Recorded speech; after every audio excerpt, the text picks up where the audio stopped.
সম্প্রতি ভারতের বিতর্কিত ওয়াকফ আইন স্থগিত করে দিয়েছে সুপ্রিম কোর্ট। এ বিষয়ে আমাদের কি মন্তব্য করা উচিত? দেখুন, আমাদের পার্শ্ববর্তী দেশের মুসলমানরা ভালো নেই, তারা অনেক কষ্টে আছে।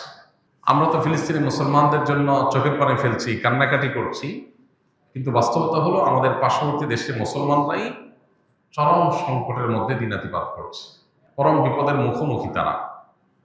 সেখানে পান থেকে চুন খসলেই মুসলমানদেরকে হত্যা করা হচ্ছে, খুন করা হচ্ছে, শহীদ করে দেওয়া হচ্ছে, তাদেরকে জয় শ্রীরাম বলতে বাধ্য করা হচ্ছে, না বললে তাদেরকে পিটিয়ে মেরে ফেলা হচ্ছে। সামান্য মিথ্যা এবং ঠুনকা অজুহাত গরুর গোশত করার ফ্রিজে আছে, এ ধারণার উপর ভিত্তি করে মানুষকে পিটিয়ে মেরে ফেলা হচ্ছে।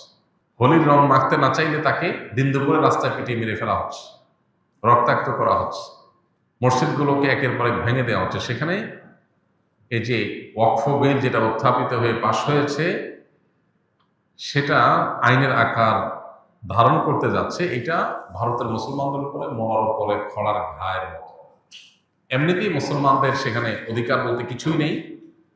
সেখানে এই আইন বাস্তবায়ন হলে কি হতে পারে সেটা গত কয়েকদিন ধরে ভারতের বিভিন্ন জায়গায় প্রচুর পরিমাণ মসজিদ মাদ্রাসা হিন্দুদের দখল করে নেওয়া, তারপরে মুসলমান মুক্ত ভারত গড়ার হিন্দুদের বিভিন্ন ঘোষণার কথা আমরা সোশ্যাল মিডিয়ার মাধ্যমে দেখেছি। এগুলোর মাধ্যমে বোঝা যায় যে তারা আসলে কি চায়।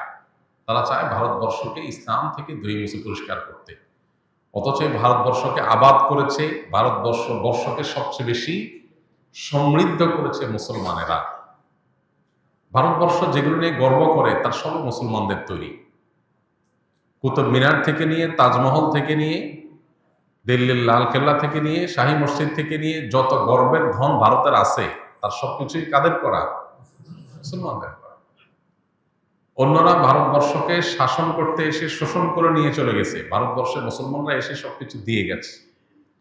অন্যরা এসে লুট করে চলে গেছে, ভারতবর্ষের মুসলমানরা এসে শাসন করে এখানে তাদের কবর হয়েছে, এখানে তাদের জীবন যৌবন, এখানে তাদের সব ছিল। এখান থেকে কিছু নিয়ে যায়নি, আমরা সব দিয়ে গেছে। আল মুসলিমুনা ফিল হিন্দ, ভারতবর্ষের মুসলমানদের অবদান, এই বইটা আমরা পড়ে দেখতে পারি। বইটার মূল লেখক সৈয়দ আবুল হাসান আলী নদভী রহমতুল্লাহ আলাইহি, আর অনুবাদ করেছেন বর্তমান ধর্ম উপদেষ্টা ডক্টর আফম খালিদ হোসেন হাফিজাহুল্লাহ। এই বইটা পড়লে আপনি ধারণা করতে পারবেন যে ভারতবর্ষকে মুসলমানরা কি দিয়েছে। আমরা ভারতবর্ষের যে সমস্ত সুস্বাদু আম খাই, এই যে ল্যাংড়া আমটা পর্যন্ত সেখানে লেখা আছে, এগুলো পর্যন্ত মুসলিম শাসকেরা বাহির থেকে ভারতবর্ষে তারা এনেছে। এখন তার সুফল ভারতবাসী ভোগ করছে। যে মুসলমানরা ভারতকে বিনির্মাণ করেছে, সে মুসলমানদেরকে ভারত থেকে উচ্ছেদ করার চেষ্টা করা হচ্ছে। কারা করছে?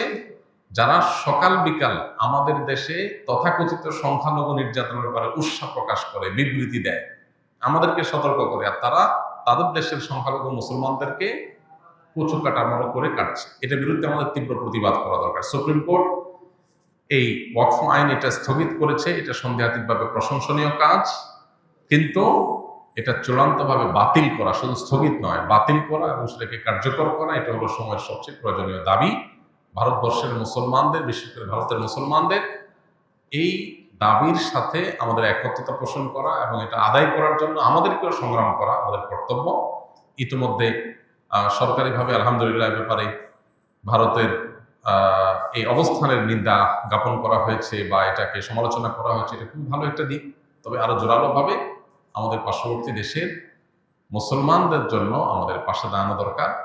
যারা আমাদের দেশের সংখ্যালঘুদের বিষয়ে আমাদেরকে নসিহত করে, যদিও আমাদের দেশের সংখ্যালঘু অনেক ভালো আছে, তারা তাদের দেশের সংখ্যালঘুদের উপর যে নির্যাতন করছে, তাদের কোনো মুখে আমাদেরকে নসিহত করার কোনো অধিকার নাই। আল্লাহ তাআলা ভারতবর্ষের মুসলমানদের মুক্তি নসিব করুন এবং যে জুলুম তারা করছে এর পরিণতি আল্লাহ তাআলা আমাদেরকে দেখে যাওয়ার তৌফিক দান করুন। আমাদের প্রত্যেকটা মানুষের যার যার জায়গা থেকে তাদের প্রতি আমাদের প্রতিবাদ অব্যাহত রাখতে হবে এবং এর অংশ হিসাবে তাদের বিভিন্ন পণ্য ইত্যাদি এগুলো না কিনে দেশীয় পণ্য কেনার অভ্যাস আমাদের করতে হবে। ব্রাহ্মণবাড়িয়ায় একটি মসজিদ ভেঙে দিয়েছে কিছু ভিন্ন আকীদার মানুষ। এই মসজিদ ভাঙাকে কিভাবে দেখছেন আপনি? মসজিদ ভাঙা এটা আল্লাহর জমিনের সবচেয়ে গর্হিত, সবচেয়ে জঘন্য অপরাধগুলোর মধ্যে থেকে একটা। কোন যুক্তিতে, কোন অজুহাতে কোনো কারণ দেখিয়ে মসজিদ ভাঙার কোনো সুযোগ, কোনো অধিকার কারো নাই। আমরা যখন ভারতে মুসলমানদের মসজিদ ভাঙা নিয়ে প্রতিবাদ করছি, তখন যদি আমাদের দেশে মসজিদ ভাঙে, এটা হবে আমাদের জন্য সবচেয়ে লজ্জাজনক অধ্যায়। মসজিদ কিংবা ভিন্ন ধর্মাবলম্বীদের উপাসনালয়, এগুলোর কোনোটাই ভাঙা, সেগুলোতে আঘাত করা, এটার শিক্ষা ইসলাম আমাদেরকে দেয়নি, বরং নিষেধ করেছে। আপনারা অনেকে জানেন, নবী করিম সাল্লাল্লাহু আলাইহি সাল্লাম জিহাদের ময়দানে পর্যন্ত অন্য ধর্মাবলম্বীদের উপাসনালয় পর্যন্ত তিনি আঘাত করতেন না, বরং ইসলামে পরিষ্কারভাবে নিষেধাজ্ঞা রয়েছে অন্য ধর্মাবলম্বীদের উপাসনালয়গুলোকে আঘাত করার ব্যাপারে। তাদেরকে আমরা তাওহীদের দাওয়াত দিব, তাদের উপাসনালয়গুলোকে আঘাত করে ভেঙে ফেলতে ইসলাম আমাদেরকে নির্দেশ করে না। আমাদের মসজিদ কিভাবে আমরা নির্দেশ ভাঙতে পারি?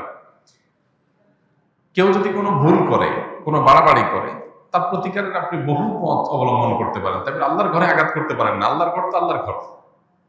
কেউ যদি কোনো মসজিদ আল্লাহর ঘরের জন্য জমি ওয়াকফ করে থাকে, দান করে দিয়ে থাকে, তখন সেটা আল্লাহর ঘর হয়ে যায়, এটা মালিক আল্লাহ। ওটাতে আঘাত করা, এটা শরীয়তে সবসময় নিন্দনীয়। এই জন্য কোনো যুক্তিতেই মসজিদে আঘাত করা জায়েজ নয়। আমরা নবী সাল্লাল্লাহু আলাইহি সাল্লামের সিরাতের কথা জানি। কেউ যদি কোনো উপাসনালয়ে, কোনো গির্জা প্যাগোডাতে আশ্রয় নেয়, তাকে নবী সাল্লাল্লাহু আলাইহি সাল্লাম ইবাদতরত অবস্থায় থাকে, তাকে হত্যা করতে নবী সাল্লাল্লাহু আলাইহি সাল্লাম নিষেধ করেছে। তাহলে অন্য ধর্মাবলম্বীদের ব্যাপারে যদি আমাদের এই অবস্থান থাকে, তাহলে আমার মুসলমান ভাই তার সাথে ভিন্ন চিন্তা, ভিন্ন আকীদা, ভিন্ন বিশ্বাস এর কারণে মতপার্থক্য থাকতে পারে। এমনকি কেউ কোনো ক্ষেত্রে বাড়াবাড়ি করতে পারে, সীমা লঙ্ঘন করতে পারে, কোনো ভুল করতে পারে, সেটার হাজারটা সমাধানের পথ আমরা বের করতে পারি। তাই বলে মসজিদে আঘাত করা, এটা কখনো সমাধান হতে পারে না।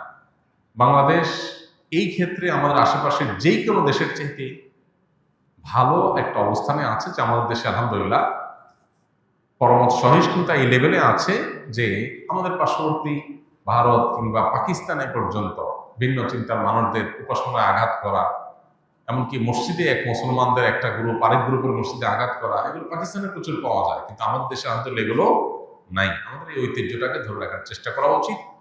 কোনো মানুষ এ ধরনের কাজ করলে তাদের ব্যাপারে সবার দল মত নির্বিশেষে সবাই সেখানে সোচ্চার হওয়া উচিত এবং এই ধরনের কর্মকাণ্ড এটা করতে বাধা দেওয়া উচিত, এবং কেউ এই অন্যায় কাজ যেন করতে না পারে সবাই সতর্ক থাকা উচিত।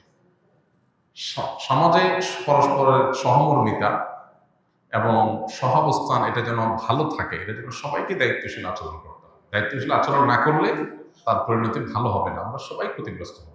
আল্লাহ আমাদেরকে হেদায়েত দান করুন। যারা এই ধরনের কর্মকাণ্ড করেছে তারা নিশ্চয়ই জঘন্য কাজ করেছে, গুনাহের কাজ করেছে, তাদের তওবা করা উচিত, এবং কোনো যুক্তিতেই তারা আল্লাহর ঘরে আঘাত করতে পারেন না। আল্লাহর ঘর কে বানাইছে সেটার বিষয় না, যে বানাইছে সেটা ঘর কার? আল্লাহ। বিধায় এখানে আঘাত করা একেবারেই জঘন্য কাজ।